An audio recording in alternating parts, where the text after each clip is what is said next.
भगवान भगवान मधुसूदन भगवान श्री कृष्ण से युधिष्ठिर ने प्रश्न किया कि हे भगवान, फाल्गुन शुक्ल पक्ष की आमलकी नाम की एकादशी का महात्मा आपने हमें सुनाया।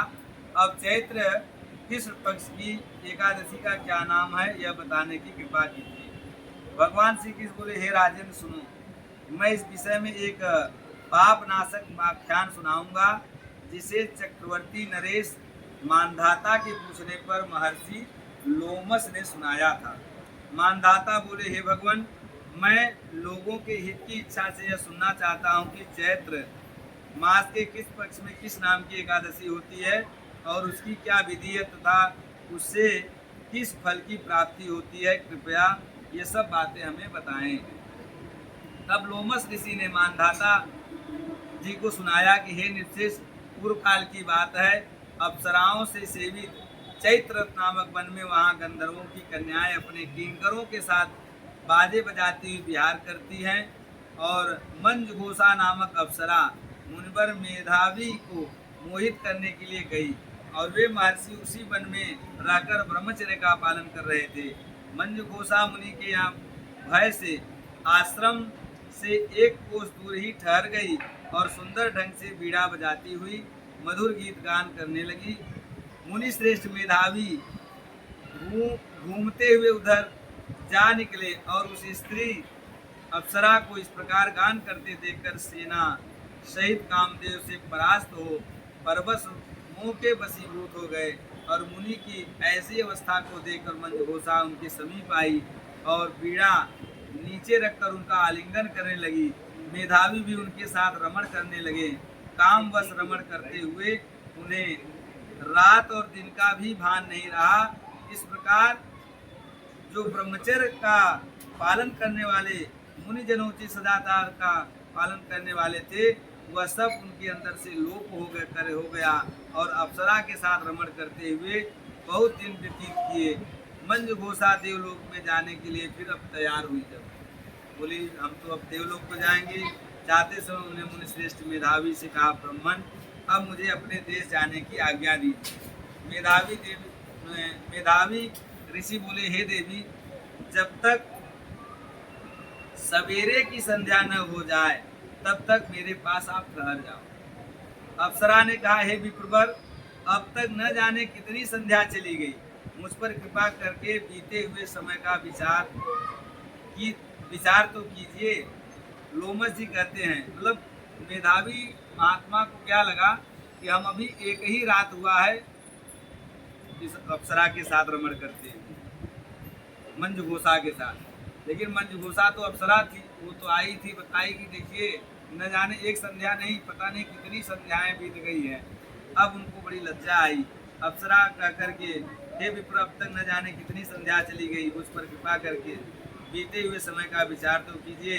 लोमस जी कहते, राजन, अप्सरा की बात सुनकर मेधावी के नेत्र आश्चर्य से चकित हो उठे। उस समय उन्होंने बीते हुए समय का हिसाब लगाया तो मालूम हुआ कि मंजघोषा के साथ रहते हुए 57 वर्ष बीत गए। उसे अपनी तपस्या का विनाश करने वाली जान कर मुनि ने उस पर बड़ा क्रोध हुआ और उन्होंने साफ देते हुए कहा, हे पापनी, तू पिशाचिनी हो जा। मुनि के साप से दग्ध होकर वह विनय से नतमस्तक होकर बोली, हे विप्रवर, मेरे साप का उद्धार कीजिए। 7 वाक्य बोलने। अब मंजघोषा क्या कहती है मेधावी ऋषि से, देखिए मुनिवर, कोई किसी से मतलब थोड़ा बहुत बात कर ले, थोड़ा साथ में चल ले और तो भी मैत्री हो जाता है। आप कितने वर्ष, 57 वर्ष तक मेरे साथ रहे और फिर भी आप मुझको श्राप दे दिए। तो बहुत आपने मेरे ऊपर बड़ी क्रूरता की। मैं तो आपके साथ इतने वर्षों तक रही, अतः हे स्वामी, मुझ पर आप कृपा कीजिए। तब मुनि बोले, हे भद्रे, मेरी बात सुनो। यह साप से उद्धार करने वाली है, क्या करूं? तुमने मेरी बहुत बड़ी तपस्या नष्ट कर डाली और चैत्र कृष्ण पक्ष में जो शुभ एकादशी आती है उसका नाम पाप मोचनी है। वह सब पापों का क्षय करने वाली है। हे सुंदरी, उसी व्रत के आने पर तुम उस एकादशी का व्रत करना, तब तुम निष्पाप हो जाओगे। ऐसा कहकर मेधावी अपने पिता मुनिवर च्यवन के आश्रम पर गए और उन्हें आया देखकर च्यवन ने पूछा, बेटा यह क्या किया, तुमने तो अपना सारा पुण्य नाश कर डाला। तब मेधावी बोले, पिताजी मैंने अप्सरा के साथ रमण करने का पातक किया है, कोई ऐसा प्रायश्चित बतलाइए जिससे पाप का नाश हो जाए। तब च्यवन ने कहा, बेटा चैत्र कृष्ण पक्ष में जो पाप मोचनी एकादशी होती है उसका व्रत करने पर पाप राशि का विनाश हो जाता है। वही चिराग तले अंधेरा वाली बात है, उसको तो बता दिए कि मंजू घोषा को कि तुम जो है पाप मोचनी एकादशी करके निष्पाप हो जाओगी और अपने पिताजी, क्योंकि बिना गुरु का ज्ञान होता नहीं है।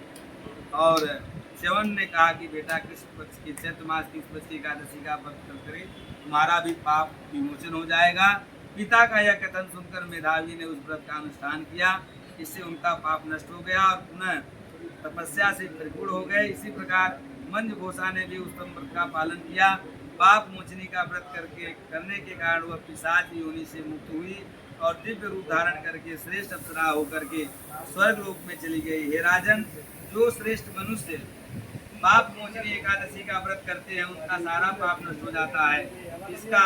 इसको पढ़ने और सुनने से सहस्त्र गौदान का फल मिलता है। यानी पाप मोचनी एकादशी के महत्व को पढ़ने से सहस्त्रों गौदान का फल मिलता है। ब्रह्महत्या, सुवर्ण की चोरी, सोना की चोरी, सुरापान और गुरु प्रतिगमन करने वाले महापातकी भी इस व्रत के करने से पाप मुक्त हो जाते हैं। यह बड़ा ही पुण्यतम व्रत है। बोलिए एकादशी महात्मा की जय। श्री सीतारामचंद्र भगवान की जय।